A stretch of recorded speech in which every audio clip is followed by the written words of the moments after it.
এই দেখ ছোটি, আমি থামস আপ খেয়েছি। এই দিদি দে না রে আমাকে একটু। এই নে খালি বোতল খাবি। এমনটা করতে পারলি তোমার সাথে? পারলাম।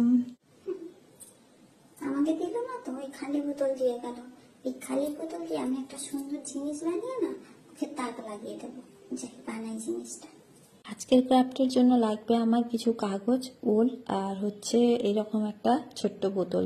তো বোতলটা নিয়ে আমি এইভাবে কাঁচের সাহায্যে কেটে নেব। তারপরে এখানে পেপার নিয়ে নিয়েছি, হলুদ পেপার, যেটার পরিমাপ হচ্ছে 19x15.5 cm। এরপর দেখো 1x19 cm এর লাল কাগজ দুটো কেটে নিয়েছি, সেটা দু সাইডে এইভাবে আঠা দিয়ে অ্যাটাচ করে নিয়েছি। তারপর দেখো কাঁচের সাহায্যে এইভাবে 1 সেন্টিমিটার অন্তর বা তোমরা হাফ সেন্টিমিটার অন্তর কাটতে পারো।